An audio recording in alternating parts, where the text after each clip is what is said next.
Career Uprising. I'm your host and professional career coach, Lorraine Rise. Join me as I guide you through an amazing journey of self-discovery and empowerment. If you are looking for work, changing careers, or stuck in a toxic job, then this is the show for you. I offer both practical and spiritual guidance to help you up-level and advance your career. Let's start the uprising.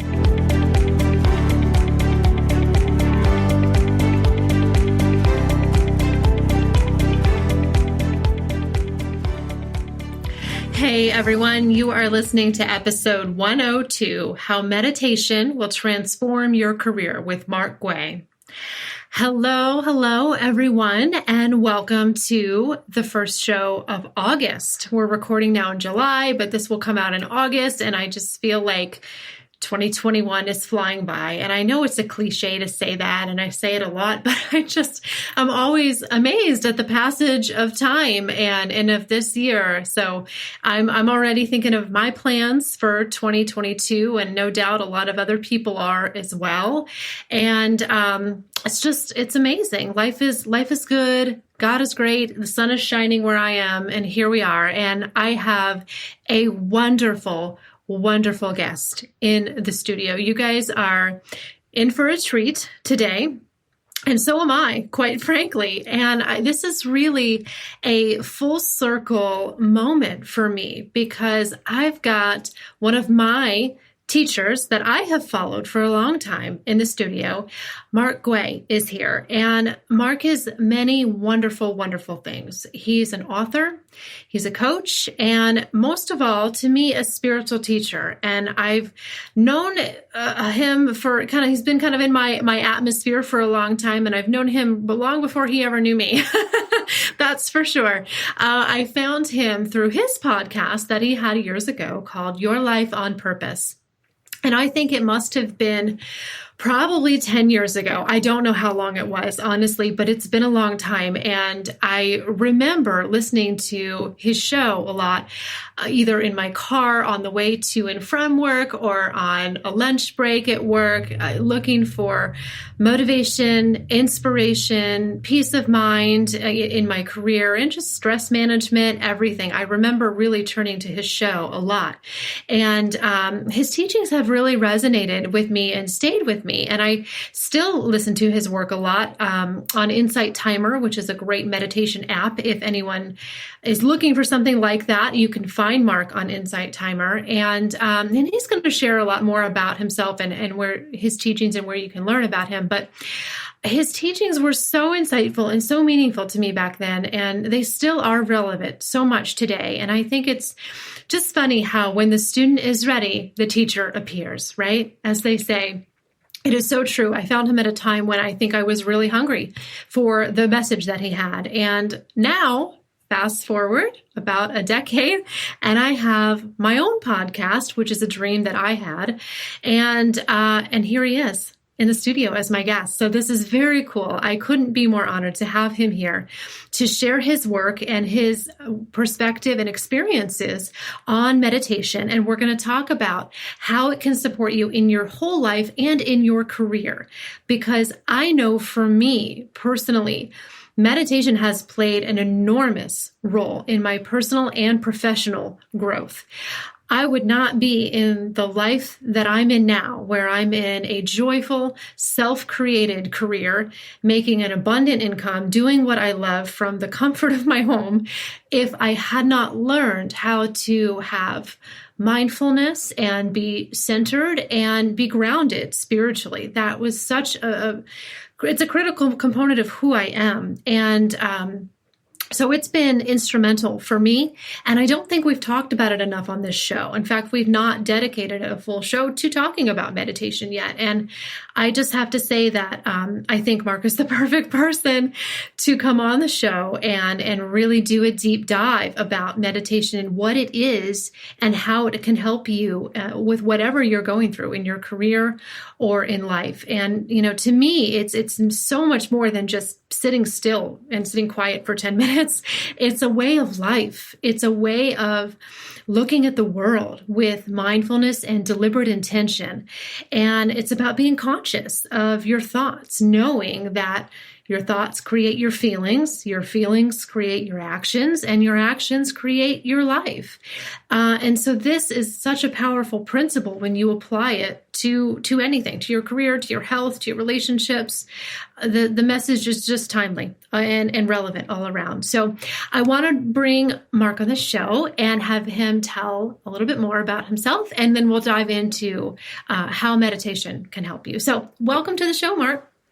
Oh, wow. Lorraine, thank you so much. I am glowing over here. I feel so incredibly honored to be on this show with you. And it's really come full circle. When you first discovered my work during Your Life on Purpose, that was a very pivotal time in my life. And not only was I living in New York at the time, and now I'm in San Diego, California, but it feels like a lifetime ago, because so much has occurred in my own life that we're not going to get to on this show, but a lot of spiritual development, a lot of personal development, a lot of business development in my own path as well. And so it's so interesting, being on this show and having you talk about that podcast, because I listen to my old episodes. I see pictures of me back, when I lived in New York. And I have this loving relationship with it. It's almost like, a younger version of me. And I believe in self-parenting, our inner child, right? And so I look at that version of me and I say, wow, you were really, really courageous back then. And, and I was naive as well. And I think that was my superpower, because I just threw myself into so much. But yeah, it's really an honor to be here, and I am a meditation teacher and an integrative coach, and most of my work right now is really finding ways to help people come into alignment so that their personal values meet their professional goals. And I love being in a room with people, facilitating the energy of a room. I love having deep one-to-one relationships with people that help them, navigate between two worlds. And so that's really what I do with my time now. And like you mentioned as well, you can find a lot of my meditations on Insight Timer.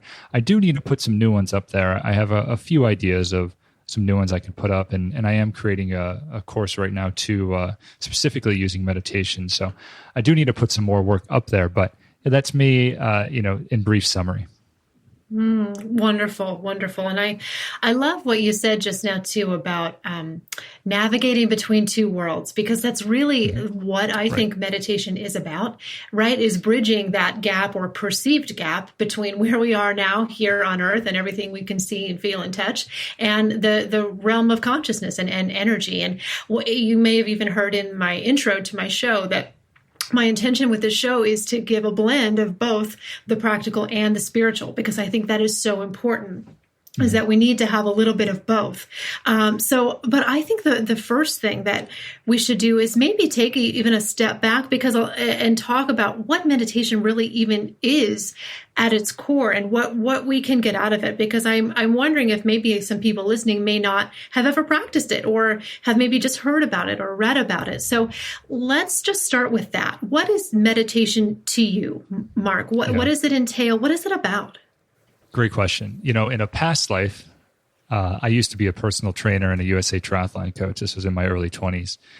And, people would say, you're a personal trainer, help me work out. And when people go to the gym, it's pretty common knowledge now that you would say, well, what's your goal? What are you trying to do? Are you trying to get big muscle? Are you trying to increase your cardiovascular endurance? What are you trying to do? The same thing applies to meditation. And so meditation is a really vague term. There are many ways to meditate, and there's many lineages that use different parts of the brain. They use, they're almost contradictory. And so calling meditation one thing is really, not the right way to define it. What I like to do is say, well, what is your goal? What is your goal when it comes to meditation? And so you made the joke about, that it's just not sitting still and not thinking. In actuality, that is Zazen. Zazen is a Zen form of meditation that actually was my introduction into meditation. And it actually is called non-thinking. And it sounds very easy. You just sit still and you try not to think. But quite honestly, that's a lifetime of work because so much happens when you do that. And I do encourage a lot of people that are brand new to meditation, especially if you're coming from a strong religious background. Meditation's still a little scary for some people. And the basic, Zazen style of meditation or basic mindfulness form of meditation is just becoming aware of your thoughts and achieving what's called witness mind.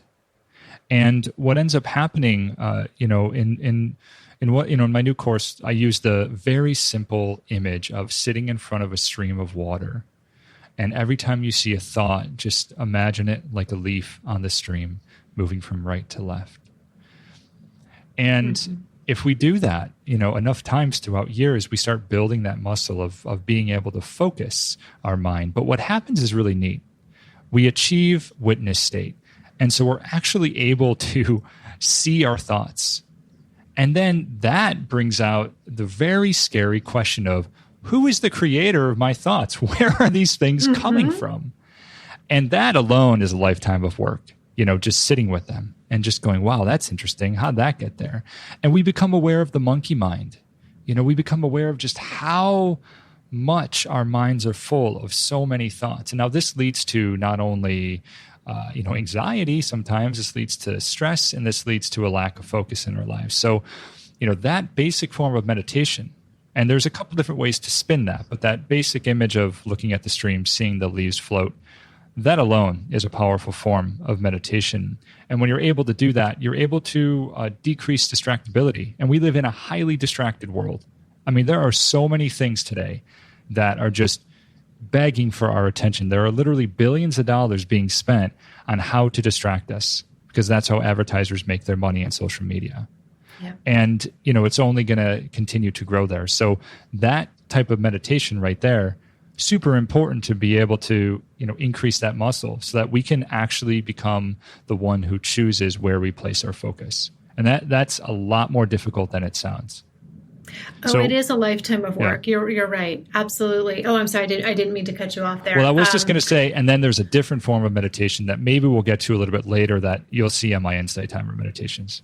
It is. It is a work in progress. And I think the biggest thing that I have found is that when those maybe thoughts that arise that you don't want to have, or you're trying to clear your mind and then thoughts come in, I think for me, the important thing is not dwelling on the fact that, there I go again, thinking about it. I just notice it and let it go and then go back. And then just notice it, let it go. I think when we dwell on the things that we're doing wrong, or the fact that where we're trying to be quiet and thoughts came in, I think that's where we go wrong. But it's just really about, to me, noticing the behavior and then interrupting the pattern and then moving on. So it's just, it takes a lot of discipline. It takes practice. And I think that we do have to give ourselves our whole lifetime, that it's kind of a journey, certainly.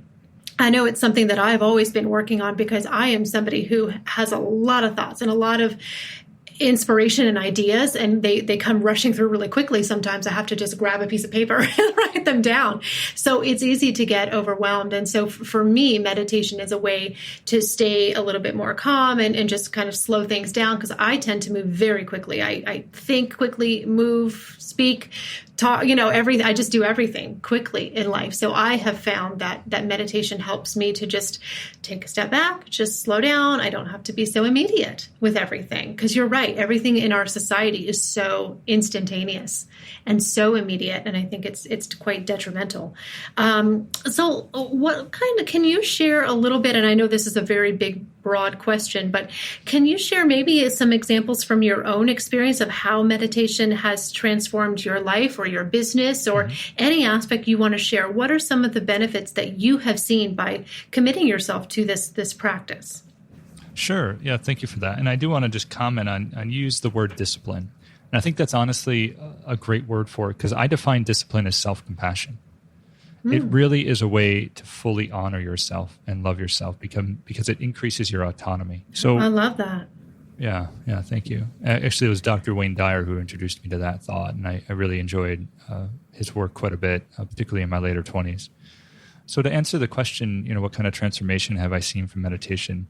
A lot. A lot. And it continues to amaze Yes. me. To my right here in my home office, I always have my meditation cushion. And I'm getting back into the simple practice of returning to square one, where I sit down, particularly when I'm aware that I'm becoming stressed out. And I return to that style of meditation I was actually just talking about. And that's when creativity comes in. I've noticed in my own journey that creativity comes in when we're in a calm state. And we've heard this, through from the romantic writers, William Wordsworth, and many people throughout. Wayne Dyer said the same thing. And I heard you, in the beginning of your podcast say, God is good. And when we come to a very calm place and we're able to sort of, flush out the litter of thoughts in our mind and come to a steady stream, that's when God comes in and says, hey, what about this? What about that? And his beautiful inspiration comes in. And Wayne Dyer once defined inspiration as living in spirit. And on my desktop to this day, I have this, big, beautiful landscape with big, bold font over that says live inspired. And to most people, when they see that, they'll just say, okay, cool. Live inspired. Yeah, that's great. But to me, it's far deeper. It's live in spirit. And so it helps me keep attuned.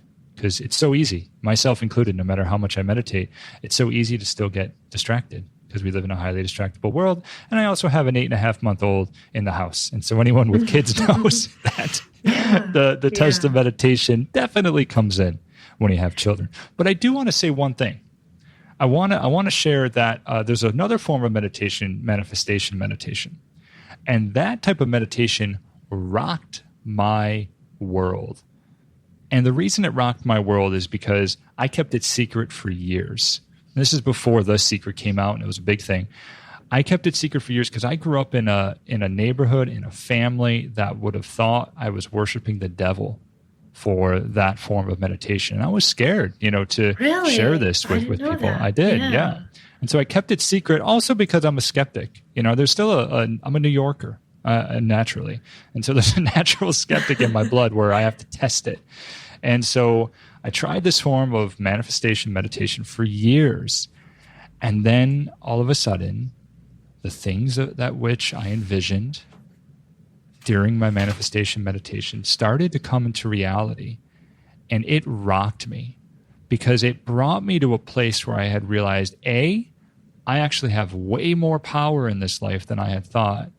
And then B, there's something bigger than me that's helping me out. And it was this felt experience of, feeling God, feeling Christ consciousness. And it rocked me, utterly rocked me in a scary way, but also a lovely way. And I would not be here sitting in San Diego, living the life I live now, which is, being able to work wherever I wish, without manifestation meditation. Because I'll just share with you just really quick. So my wife and I, we had this concept called PBB before moving out here, Poodle Baby Beach. And I used to envision in the manifestation meditation sitting on the beach with my laptop and then a baby and then a poodle. And I did that for a long time in this manifestation meditation. And I share it publicly now because it's already happened. You really don't want to share what you're trying to manifest until it actually occurs, and I could share why, but just trust me on that. So anyhow, literally a week or two before moving to San Diego, and the way in which San Diego came into my life is absurdly synchronistic. But right before we were about to leave, a new friend of mine who I had met through yoga teacher training, who happened to be a dog trainer and a Jungian analyst, he says, hey, I have a friend, or a client rather. They're an older couple with a poodle, and it's a little too high maintenance for them. Would you consider adopting it? I never told this man that I was interested in a poodle, and he just randomly reached out to me, and I just burst out laughing because to me that was like, hey, bud, I'm paying attention. Yes. And so we ended up not taking the dog because moving across the country alone is difficult enough. And the dog was very high maintenance. But the fact that was allowed into my field, into my life, really rocked my world. And then, of course, here we are living down the street from the beach, and I do work from the laptop. And It doesn't mean my life is perfect. Manifestation meditation doesn't mean, that everything becomes peachy keen. What it means is that, you're interacting in life in a way where you have a little bit more control and you learn to listen to Christ's wisdom. And it's a little bit like, the stories you may have learned growing up where, be careful what you wish for. Because when you actually begin practicing manifestation meditation, one thing is for certain, and that's change is going to happen. Change is going to happen. And even though you might say, yes, I want change, as humans, change is hard. Change is incredibly difficult. And so that means you're going to be having to let go of things that were known and enter into the terrifying reality of the unknown. So I like to share that because a lot of times we paint meditation as this, your life was always going to be better with meditation. And the truth is, you're going to come into more alignment with authenticity, with your soul's purpose. Does that mean that everything's going to be peachy keen and you're going to be smiling and enjoy the rest of the time? Absolutely not. No, there's often going to be deep-rooted feelings that come up oftentimes, and that's in discomfort as well. But that's all part of the growth and knowing yourself better and knowing the world better. You have to invite in a little bit of that discomfort, and it can often bring up painful feelings, but that need to come up. So I think that, it shouldn't. Our avoiding discomfort should not be our goal here ever in life. And I talk about that on the show. But I think meditation can play a role in helping you to evolve and be the best version of yourself, but there will be some discomfort along the way with that. And you said one thing that I wanted to circle back to, which is interesting. And you said, don't share your goals of what you want to manifest until they happen. And I would love to know why, because I've always heard the opposite. I've always heard, like, when The Secret and the Law of Attraction, you should go, tell people and be bold and be confident about it. And so I would love to know your take on that as to why you think maybe that's not good advice. Sure. Yeah. Two things. One, projections. People will naturally project their own opinion on the situation. And we are just entirely susceptible to other people's projections, particularly those that we respect, particularly any parental roles. So all of a sudden, and I guess it leads to the other point, which is we give up our self-authorship. We give up our autonomy, because what ends up happening is we other people might direct us in a way, and we think, oh, it's a sign, oh, it's perfect. But is that direction actually coming, from source? That's where it gets a little more difficult. And so in my experience, and again, like I mentioned earlier, there's a skeptic in me. So I'll read something and I'll practice it. And so what I'm sharing here is something that I did read. I learned it, but then I practiced it. And this is one of the elements that I found was unequivocal. You do not share what you wish to manifest into the world with others because of those reasons. Interesting. No, I like that. That perspective definitely makes sense, and it takes it a lot deeper. I like that. Well, so one thing I want to ask is specifically for people who may be struggling in their career. I know you have some meditations out there, manifesting your ideal career, and I'm sure you probably do some work around this in your coaching. But for people out there, like my clients, who are often struggling with maybe a lack of clarity about what they want to do, what are they good at, or they're just lacking confidence in their career, or they could be just dealing with a lot of work stress. How can meditation help somebody with finding maybe some direction or manifesting an ideal career or something that works for them? Can you talk a little bit about that? Because I know a lot of people are listening to this show kind of wanting that career focus and wanting to make that connection between how can my career be helped by meditation? Absolutely. It's not about the career. That's the reason. A lot of times people go, I don't know what my career is. And yes, that's the mind trying to grasp, trying to say, how am I going to find the thing that I am supposed to do? And that amount of stress is just unnecessary, because the way that the soul speaks is in a mythopoetic identity.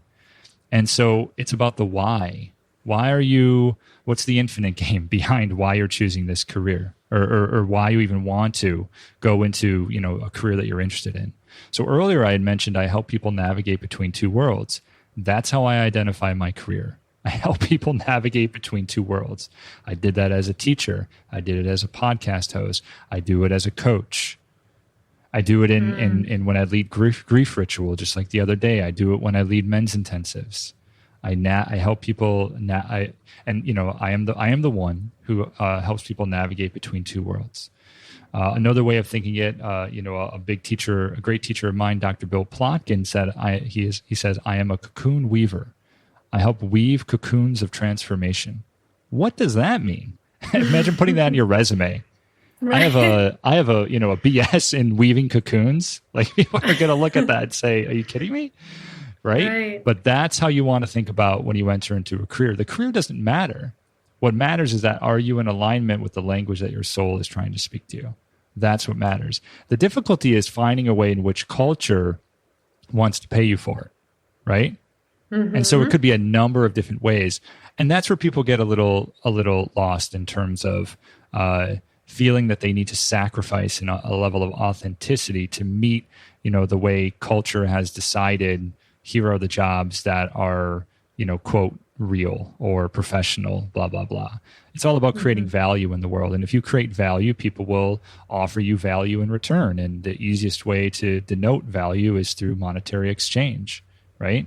Mm-hmm. And this is going all the way back to, pre-civilization, right? There's a trade.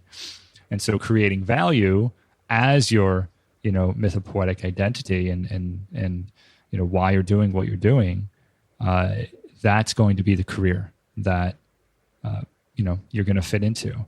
Does that make sense? Because there's a lot to that. Yeah, no, it does to me. I do advise people a lot. I like what you said about coming away from there's this one thing that you should be doing. I'm not a fan of the word should in almost any context, because I think it does put way too much pressure on you, and you get lost thinking that there's this one right thing that I've got to be doing. I haven't done one thing in my career. I'm only 37. I've done like 4 or 5 things. Like, people are more complex than that. So I definitely agree that we need to take the pressure off of ourselves and stop making it about this or that, fitting the mold of this or that. And I completely agree with what you're saying about creating value. All a career is you offering up a certain skill or service or product, something of value to the world, and they pay you something in return. That's literally all it is. So you can do that in a multitude of ways. And I am somebody who decided to go make my own path to do that. Yeah, sometimes you can find it in the corporate world. Sometimes you can't. You can make your own way. But all I decided to do when I made a career change was, I'm going to create a new way to offer value to the world, and they will pay me for it. I mean, I know that's very simplistic sounding, but that's really all it is. You can go with society's predetermined values, and that's fine if you want, or you can create your own. But no, I that makes sense to me.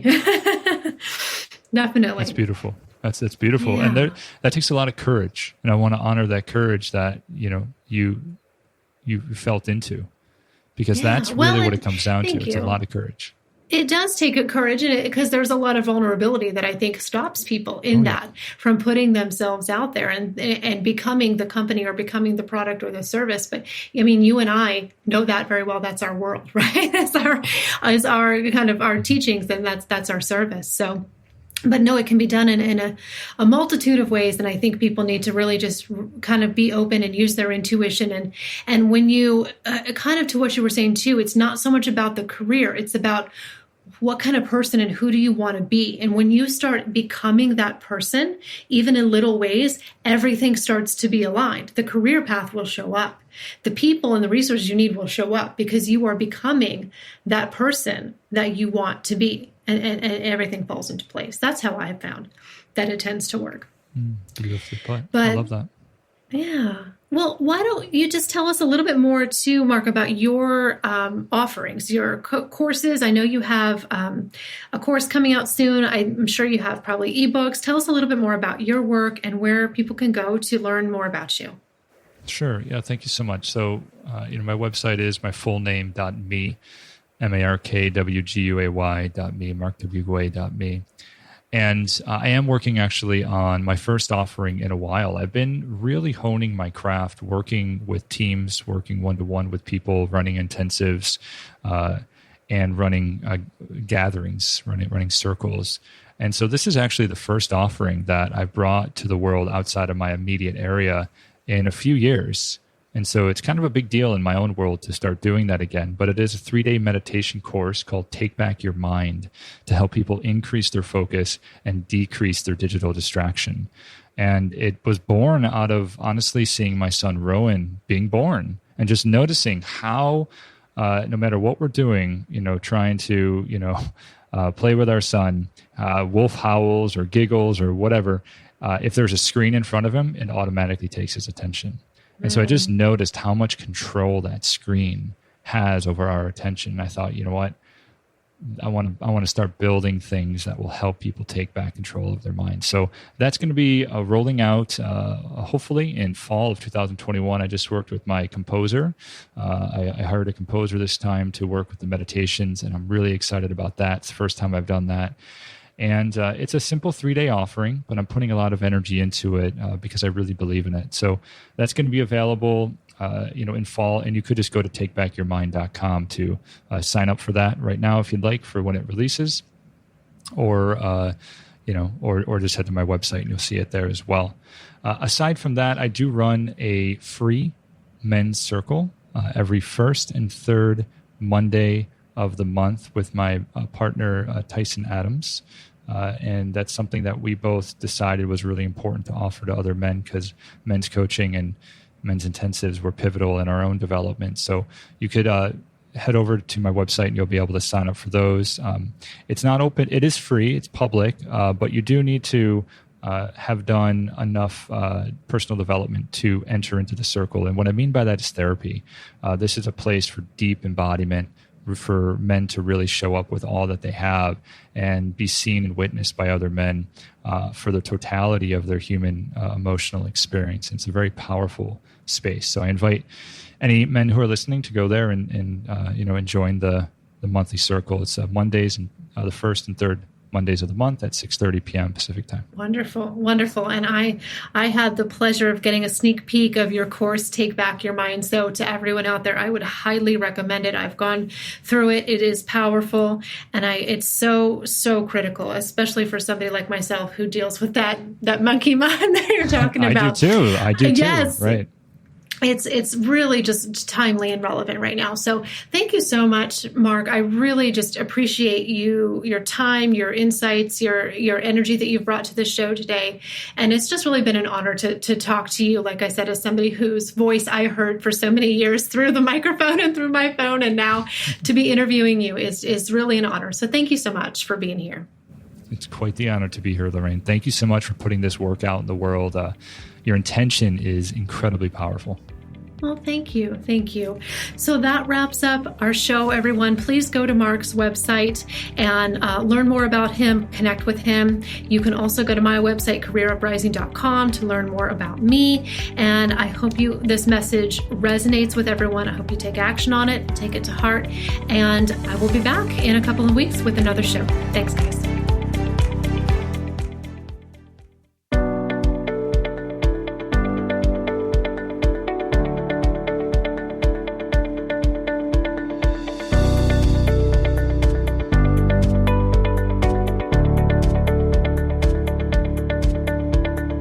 That's it for today's show. Thank you so much for listening. If you like what you heard today, please consider giving the show a positive review on iTunes. It would mean a lot to me, and it would help to spread the word so that others can learn about the show. Thanks again for tuning in, and I can't wait to connect with you again next time on Career Uprising. This show is brought to you by InflowRadio.com, the best curated talk radio network for personal development, wellness, spirituality, and conscious business.